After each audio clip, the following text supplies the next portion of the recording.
Hello everyone, my name's Ian and I have type 1 diabetes.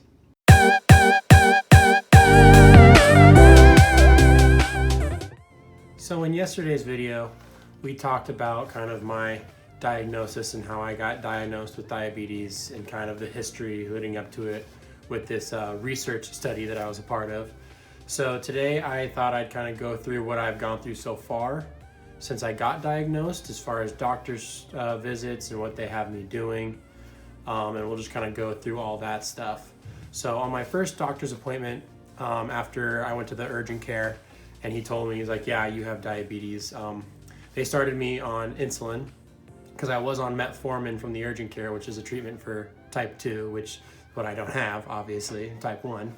And so they started me on insulin, and they just gave me like the little insulin pens, which I'll show you here in just a second.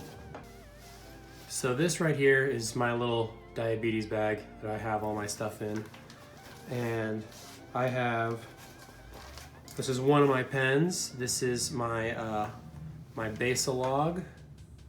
I don't know if you can see that.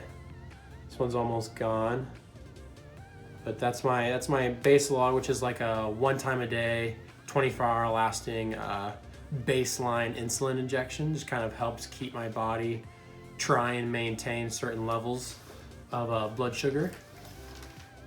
And then I also have the Humalog. I don't know if you can see that one. That one's almost gone too. And that's the one, this is my bolus. This is what I take before each meal, before a snack, stuff like that. And I mentioned just briefly in the last video that I am not carb counting yet. So when I went to the doctor, she pretty much just set up a quick sliding scale for me, and it's kind of a test my blood sugar. If it's this high, do this much insulin plus this much insulin for the kind of meal. So I have three different meal settings that I do. I have a small meal, a large meal, and a really big, pizza type kind of meal. And so for a small meal, I do 2 units. For a large meal, I do 3 units, and for a pizza meal, I do 4 units. And that's just kind of what I'm working with right now, is the scale for what my blood sugar is before I eat, and then the type of meal I'm having combined together, and that's how much insulin I take. I go to the doctor again next week, and I start talking about carb counting and stuff like that. So my blood sugar, my blood glucose is kind of really sporadic right now. So that was my first visit.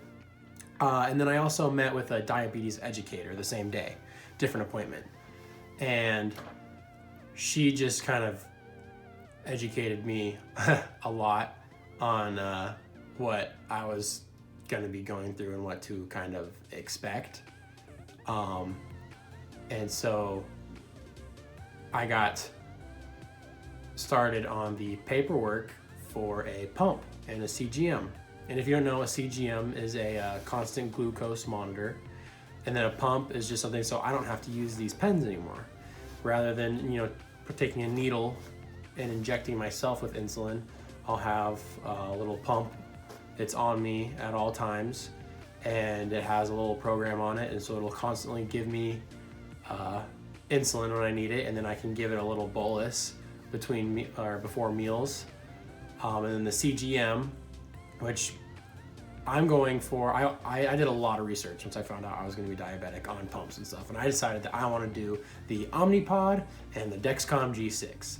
The Omnipod because it's the only pump, I believe, that's tubeless. Most pumps, it's got the actual pump itself and then a tube that goes to the insertion point on your body.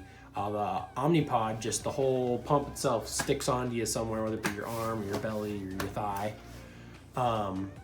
Sticks onto you and injects like a little cannula into your arm to help to pump the insulin into your system. And I work at UPS, and so I'm lifting packages a lot, and having tubes just kind of like get in the way and be really annoying. So I really like the idea of the Omnipod. And the Dexcom G6 is the CGM, and the CGM and the pump will actually work together. So rather than have to do a bunch of finger pricks, which is what I have to do now, the CGM will just have constant readings of what my blood glucose levels and tell that to my pump, so my pump knows how much insulin to give me rather than me pricking my finger. Now the Dexcom G6 is fairly-ish new, about like a year old now, and it's the first FDA approved CGM. So it's the first one where you truly don't have to do finger pricks. Obviously, if you have like a really high or a really low, before you treat it, you're gonna wanna do a finger prick just to make sure it's 100% accurate. But the other CGMs out there are not FDA approved, and so they require calibrations where you still have to prick your fingers a few times a day, and you still wanna prick your finger before meals just to be sure. So now that this G6 is out, I'm pretty excited. I'm pretty excited to get it, especially right now with doing the injections myself and not having a Dexcom CGM. I get kind of really bad anxiety before going to bed because I'm afraid that I might go way too low in my sleep, which is pretty easy to do, especially if you give yourself just a little bit too much insulin with your dinner. So getting a Dexcom or just a CGM in general will kind of really help me lay my mind to rest, especially in the evenings. Just because they have like alarms that'll go off if your blood sugar goes too high goes too high or goes too low. So that's kind of where I am at right now. Just working on the paperwork for a pump and a CGM, waiting to get that, see what my insurance will cover, stuff like that. Being diabetic is extremely expensive, as I am very quickly learning. So we're seeing what the insurance can cover for me and what I can get. And like I said, I got another doctor's appointment next week, and that'll probably be when the next video I make will come out. Just kind of talking about carb counting and what I'm learning there. And then I might do like a kind of a gear walkthrough of all the stuff that I'm using. It's pretty standard stuff. If there's anything else that you want to know either about me or about diabetes that you may have questions about, I'll probably make another video kind of explaining exactly what type 1 diabetes is for those who don't really exactly know. If you like this video, thank you for watching. Please give it a like and a subscribe, and I'll see you in my next video. Thank you so much.